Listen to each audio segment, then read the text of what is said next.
एक छोटे से शहर में लाला अपनी पत्नी रेखा के साथ रहता था। लाला एक ढाबे पर खाना बनाने का काम किया करता था। ढाबे पर सबसे ज्यादा फेमस थी लाला के हाथों की बनाई गई बिरयानी। एक रात लाला अपनी पत्नी रेखा से कहता है, रेखा, मैं ढाबे पर बहुत मेहनत करता हूँ, फिर भी सेठ मेरे काम का मुझे उतना पैसा नहीं देता है। अजी कैसी बातें करते हैं आप? सेठ तो हर महीने आपको काम के अच्छे पैसे देता है, वो भी पूरे 15,000 रुपए। भला और क्या चाहिए? आज के वक्त में 15,000 रुपए में होता ही क्या है? मुझे तो ज्यादा पैसा कमाना है ताकि मेरा भी बड़ा मकान हो, बड़े मकान के आगे बड़ी गाड़ी हो। अजी जरा अपनी जुबान पर रोक तो लगाइए। ज्यादा पैसे कमाना कोई आसान बात थोड़े ना है, और जब हम लोगों का इतने में गुजारा हो जाता है तो फिर ज्यादा का क्या सोचना। मैंने सोच लिया है कि अब से मैं अपना ढाबा खोलूंगा जिस पर कई तरह की बिरयानी मिलेगी।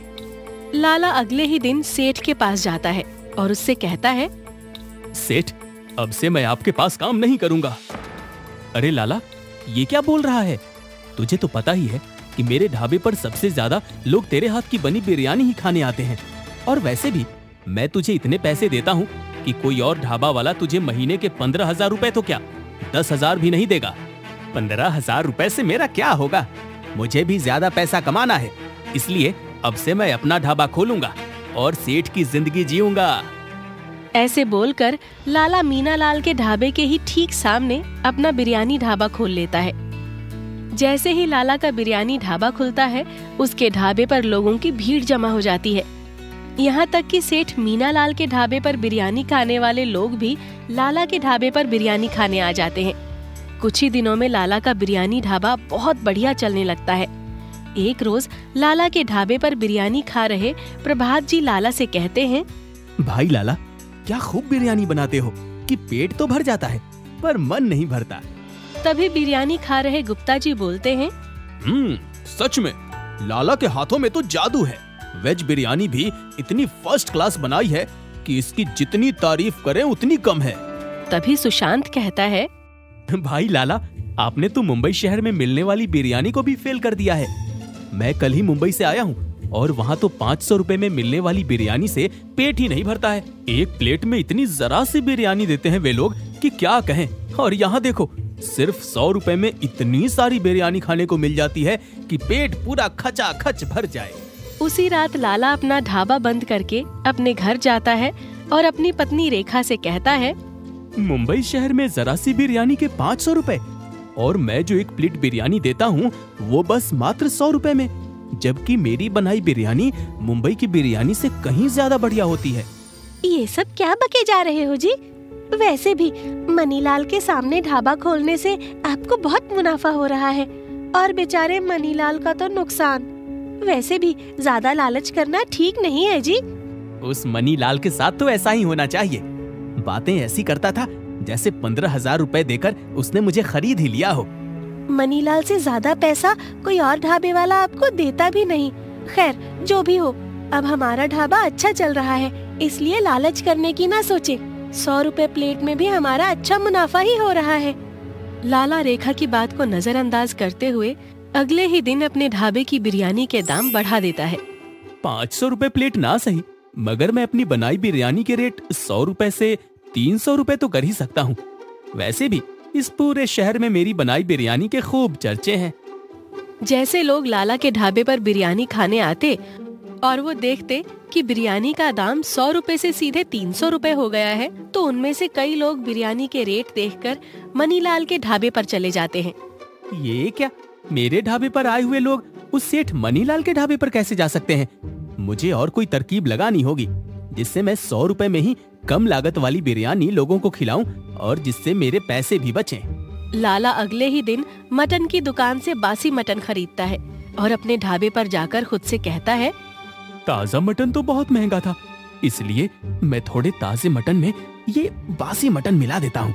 वैसे भी तेज मसालों में बासी मटन का स्वाद दब ही जाएगा और किसी को कुछ पता भी नहीं चलेगा। फिर लाला बासी मटन से बिरयानी तैयार करता और लोगों को खिलाता।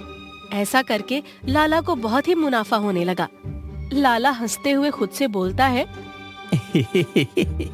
इन लोगों को तो जरा भी भनक नहीं हुई कि मैं बासी मटन से बिरयानी बना रहा हूँ। लाला ऐसे खुद से बोल ही रहा था कि तभी उसकी नजर सामने दाना चुग रहे कौवों की ओर पड़ती है। हमारे शहर में कौवे कुछ ज्यादा ही हो गए हैं। क्यों ना मैं अपनी बिरयानी में इन कौवों की मीट डाल दूं। इससे मुझे फ्री का मांस मिल जाएगा। और वैसे भी लोगों को जब बासी मटन के बारे में पता नहीं चला तो कौवों के मांस के बारे में क्या खाक पता चलेगा। फिर लाला सवेरे जल्दी उठकर बाहर दाना चुग रहे कौवे पकड़ लेता है और चुपके से कौवे को ढाबे में ले जाकर उसको काट कर उसका मांस निकाल लेता है और थोड़े से ताजे मटन में वो कौवे का मांस मिलाकर बिरयानी तैयार कर देता है। जैसे ही कुछ लोग आकर लाला के ढाबे की बिरयानी खाते हैं, बिरयानी खा रहे प्रभात लाला से कहते हैं, लाला ये क्या बना दिया? आज इसका स्वाद तो बड़ा ही अजीब सा लग रहा है। अरे अरे प्रभात भाई, आज मैंने अपनी बिरयानी में कुछ नए मसाले डाले हैं, इसलिए स्वाद कुछ बदल गया होगा। लाला कुछ भी हो जाए, आज की बिरयानी में वो मजा नहीं है जो रोज की बिरयानी में होता है। अरे कहीं इन्हें कुछ पता ना चल जाए। अगर इन सभी को पता चल गया कि इसमें मैंने कौवे का मीट मिलाया है तो लेने के देने पड़ जाएंगे। सभी लाला की बिरयानी खाकर वहाँ से चले जाते हैं। कुछ दिनों तक लाला ऐसे करता है। वो रोज सुबह जल्दी उठकर कुछ कौवे पकड़ता और उनका मीट अपनी बिरयानी में डालकर पकाता। लाला को इससे बहुत मुनाफा होने लगा। लाला कुछ ही दिनों में गाड़ी बंगले वाला बन गया। लेकिन एक रोज लाला की बिरयानी खाकर प्रभात वो बाकी और लोग भी बहुत बीमार पड़ गए और उन्हें तुरंत हॉस्पिटल में एडमिट होना पड़ा। उन बीमार लोगों की जांच के बाद डॉक्टर ने बताया, हम लोग आमतौर पर मटन, चिकन, मच्छी ये सभी खाते हैं, मगर तुम लोगों ने कौवे का मीट खाया है, जिसकी वजह से तुम्हारी ये हालत हुई है। ये क्या कह रहे हो डॉक्टर? मैं तो आए दिन लाला के ढाबे पर बनी मटन बिरयानी ही खाता हूँ। जरूर ये लाला बिरयानी में कौवे का मीट ही मिला रहा होगा, तभी तो कुछ दिनों से उसकी बनी बिरयानी का टेस्ट बड़ा ही अजीब सा था। हाय हाय, ये लालची तो था ही, मगर पैसा कमाने के लिए इस हद तक जा सकता है, हमने ना सोचा था। तभी मैं कहूँ, चौराहे पर दाना चुगने वाले कौवे आए दिन कम कैसे होते जा रहे हैं। इसे तो कल सबक सिखाते हैं। जब लाला कल सवेरे कौवे पकड़ने आएगा तो उसे रंगे हाथ पकड़कर उसे पुलिस के हवाले न किया ना, तो मेरा नाम सुप्रिया नहीं। हाँ, फिर क्या था, अगले ही दिन सुप्रिया अपने साथ कुछ लोगों को इकट्ठा करती है और जैसे ही लाला कौवे पकड़कर अपने ढाबे पर उसका मीट अपनी बिरयानी में मिलाता है तो सुप्रिया के साथ आए सभी लोग लाला को रंगे हाथ पकड़ लेते हैं और उसकी बहुत पिटाई लगाते हैं। अरे मर गया, अरे मर गया। अरे भाई, भगवान के लिए हमें छोड़ दो भाई, हमको छोड़ दो। मैं वादा करता हूँ आज के बाद फिर कभी ऐसी गलती नहीं करूँगा। लाला, अब तो तुझे हम लोगों ने रंगे हाथ अपनी बिरयानी में कौवे का मीट मिलाते पकड़ा है, अब तो तुझे हम तो क्या भगवान भी नहीं बचा सकता। तभी वहाँ पुलिस आती है और लाला को हथकड़ी पहनाते हुए बोलती है, लाला, बहुत शौक था तुझे कम लागत में ज्यादा पैसे कमाने का। तूने जो लोगों की जिंदगी के साथ खिलवाड़ किया है ना, उसका जुर्माना तो तुझे भुगतना ही होगा। सबसे पहले तो तेरा ढाबा बंद होगा, उसके बाद जो भी तूने अपने लालच से पैसा कमाया है, ये बंगला, गाड़ी सब खड़ा किया है, वो सब भी जाएगा। साहब, मैं आपके आगे हाथ जोड़कर माफी मांगता हूँ, मुझे माफ कर दीजिए। मैं कसम खाकर कहता हूँ, मैं कभी फिर जिंदगी में लालच नहीं करूँगा।